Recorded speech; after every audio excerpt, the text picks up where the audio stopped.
متی کی انجیل 24واں باب جو 51 آیات پر مشتمل ہے۔ اور یسوع ہیکل سے نکل کر جا رہا تھا کہ اس کے شاگرد اس کے پاس آئے تاکہ اسے ہیکل کی عمارتیں دکھائیں۔ اس نے جواب میں ان سے کہا، کیا تم ان سب چیزوں کو نہیں دیکھتے؟ میں تم سے سچ کہتا ہوں کہ یہاں کسی پتھر پر پتھر باقی نہ رہے گا جو گرایا نہ جائے گا۔ اور جب وہ زیتون کے پہاڑ پر بیٹھا تھا، اس کے شاگردوں نے الگ اس کے پاس آ کر کہا، ہم کو بتا کہ یہ باتیں کب ہوں گی اور تیرے آنے اور دنیا کے آخر ہونے کا نشان کیا ہوگا؟ یسوع نے جواب میں ان سے کہا کہ خبردار کوئی تم کو گمراہ نہ کر دے، کیونکہ بتھیرے میرے نام سے آئیں گے اور کہیں گے میں مسیح ہوں، اور بہت سے لوگوں کو گمراہ کریں گے۔ اور تم لڑائیاں اور لڑائیوں کی افواہ سنو گے۔ خبردار گھبرا نہ جانا، کیونکہ ان باتوں کا واقع ہونا ضرور ہے، لیکن اس وقت خاتمہ نہ ہوگا، کیونکہ قوم پر قوم اور سلطنت پر سلطنت چڑھائی کرے گی، اور جگہ جگہ کال پڑیں گے اور بھونچال آئیں گے، لیکن یہ سب باتیں مصیبتوں کا شروع ہی ہوں گی۔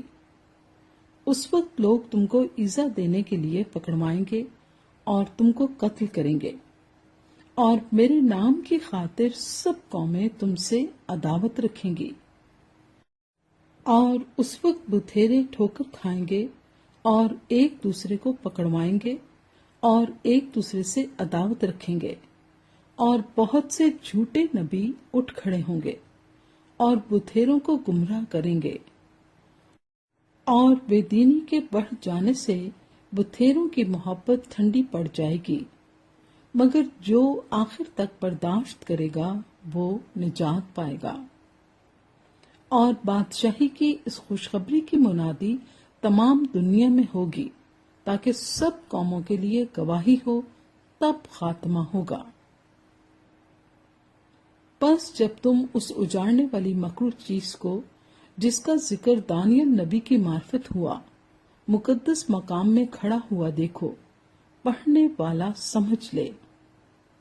تو جو یہودیہ میں ہوں وہ پہاڑوں پر بھاگ جائیں، جو کوٹھے پر ہو وہ اپنے گھر کا اسباب لینے کو نیچے نہ اترے، اور جو کھیت میں ہو وہ اپنا کپڑا لینے کو پیچھے نہ لوٹے۔ مگر افسوس ان پر جو ان دنوں میں حاملہ ہوں اور جو دودھ پلاتی ہوں۔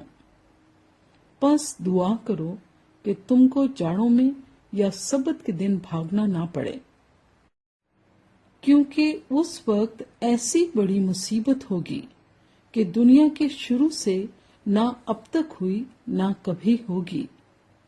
اور اگر وہ دن گھٹائے نہ جاتے تو کوئی بشر نہ بچتا، مگر برگزیدوں کی خاطر وہ دن گھٹائے جائیں گے۔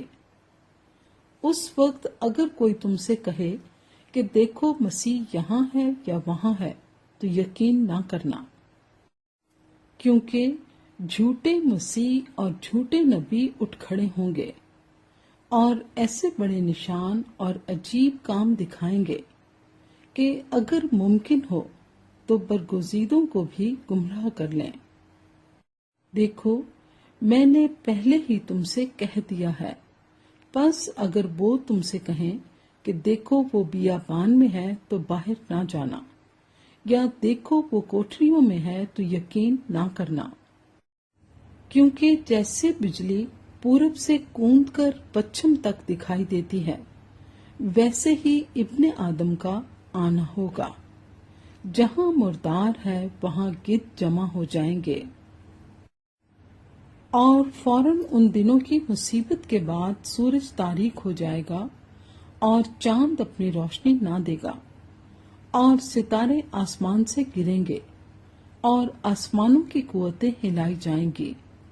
اور اس وقت ابن آدم کا نشان آسمان پر دکھائی دے گا، اور اس وقت زمین کی سب قومیں چھاتی پیٹیں گی، اور ابن آدم کو بڑی قدرت اور جلال کے ساتھ آسمان کے بادلوں پر آتے دیکھیں گی، اور وہ نرسنگے کی بڑی آواز کے ساتھ اپنے فرشتوں کو بھیجے گا، اور وہ اس کے برگزیدوں کو چاروں طرف سے آسمان کے اس کنارے سے اس کنارے تک جمع کریں گے۔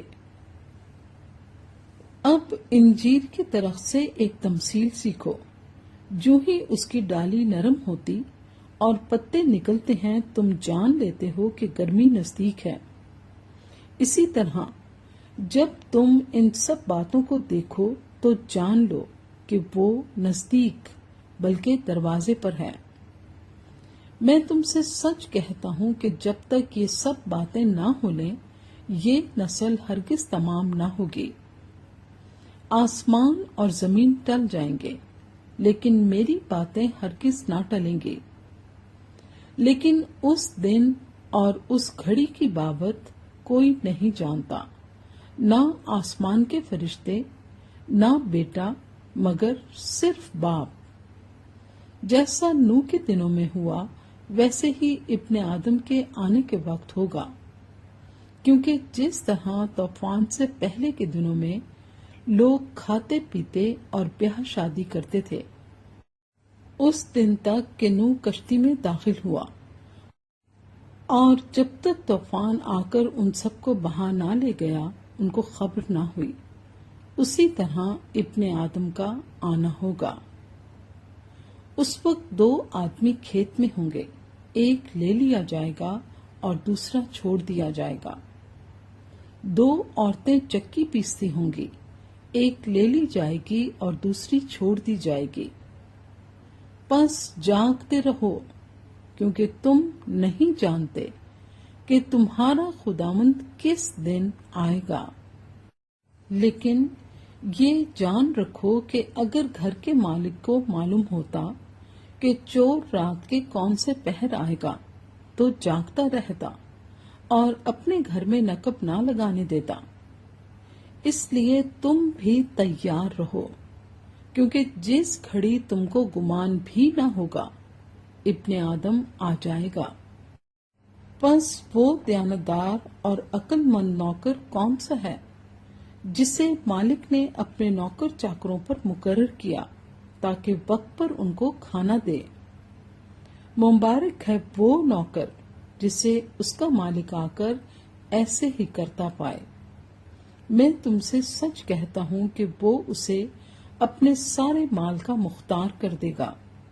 لیکن اگر وہ خراب نوکر اپنے دل میں یہ کہہ کر کہ میرے مالک کے آنے میں دیر ہے، اپنے ہم خدمتوں کو مارنا شروع کرے اور شرابیوں کے ساتھ کھائے پیے، تو اس نوکر کا مالک ایسے دن کہ وہ اس کی راہ نہ دیکھتا ہو اور ایسی گھڑی کہ وہ نہ جانتا ہو آ موجود ہوگا، اور خوب کوڑے لگا کر اس کو ریاکاروں میں شامل کرے گا۔ وہاں رونا اور دانت پیسنا ہوگا۔